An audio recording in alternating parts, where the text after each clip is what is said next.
بسم اللہ الرحمن الرحیم۔ حج اسلام کا ایک رکن ہے اور ہر استطاعت والے مسلمان پر زندگی میں ایک بار فرض ہے۔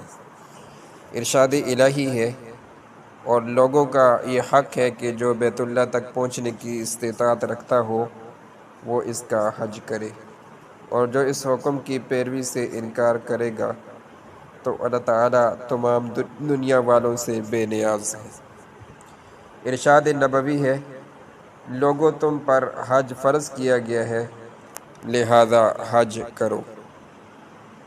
نیز فرمایا، اسلام یہ ہے کہ تم گواہی دو کہ اللہ کے سوا کوئی معبود نہیں اور بے شک محمد صلی اللہ علیہ وسلم اللہ کے رسول ہے، اور نماز قائم کرو، زکوٰۃ ادا کرو اور رمضان کے روزے رکھو اور بیت اللہ کا حج کرو اگر وہاں تک پہنچنے کی استطاعت رکھتے ہو۔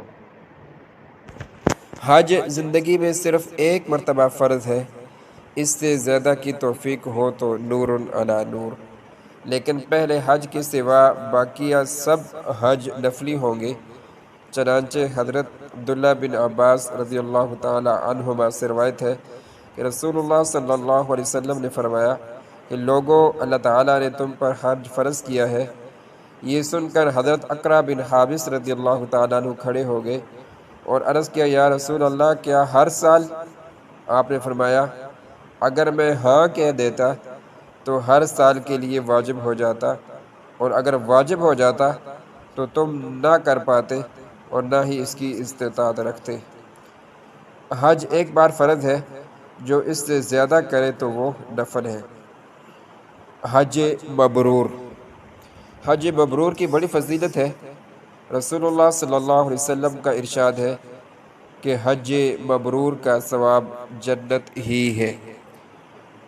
حج مبرور وہ حج ہے کہ جس میں حاجی سے گناہ نہ ہو اور تمام کام و سنت کے مطابق ادا ہوئے ہوں۔ حج یہ تمام گناہوں کا کفارہ ہے۔ حج بڑا مبارک عمل ہے، اس لیے اس کے فضائل بھی بہت ہیں۔ یہاں حج کے فضائل کی احادیث کا ترجمہ اور خلاصہ بیان کیا جاتا ہے۔ ایمان اور جہاد کے بعد سب سے افضل عمل حج مبرور ہے۔ حج مبرور کا ثواب جنت ہی ہے۔ حج پچھلے تمام گناہوں کی معافی کا ذریعہ ہے۔ سچا حاجی حج کے بعد اس طرح گناہوں سے پاک ہو کر واپس ہوتا ہے جیسے اسی دن پیدا ہوا ہے۔ بوڑھے، کمزور، مرد اور عورت کا حج و عمرہ جہاد کے برابر ہے۔ بیت اللہ کی طرف حاجی اور اس کی سواری کا اٹھنے والا ہر قدم حاجی کے ایک گناہ کو مٹاتا ہے اور ایک درجہ بلند کرتا ہے۔ حج اور عمرہ کرنے والے لوگ اللہ کے مہمان ہیں۔ اللہ کی دعوت پر بیت اللہ آتے ہیں۔ جب یہ دعا مانگیں گے اللہ تعالیٰ قبول کرے گا۔ حاجی کی دعا اپنے حق میں قبول ہوتی ہے اور جس کے لیے حاجی دعا کرے اس کے لیے بھی قبول ہوتی ہے۔ حج میں درجہ ذیل مواقع پر دعا کی قبولیت کی امید زیادہ ہے۔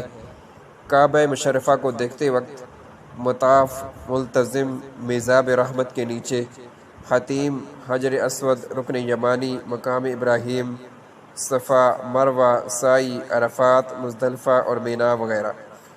ہر سال حج یا عمرہ کی سعادت حاصل کرنے کے لیے خاص عمل۔ طواف وداع کے بعد میزاب رحمت کے نیچے 2 رکعت صلاۃ الحاجت پڑھ کر سامنے کعبہ کی دیوار پر انگلی سے یہ آیت لکھیں، ان الذی فرض علیک القرآن لرادک الی معاد۔ اس کے بعد دعا کریں کہ اللہ تعالیٰ ہر سال حاضری اور حج و عمرہ کی سعادت نصیب فرمائے۔ اس کے بعد گھر پہنچ کر صلاۃ الحاجت 2 رکعت پڑھیں۔ اس کے بعد سورہ یاسین کی تلاوت کریں اور ہر مومن پر 7 بار سورہ فاتحہ پڑھیں۔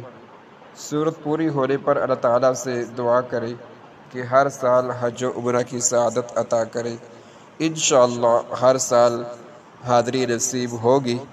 جو حضرات اس عمل کو کریں تو وہ مجھ بد نصیب کو بھی اس دعا میں شامل فرمائیں۔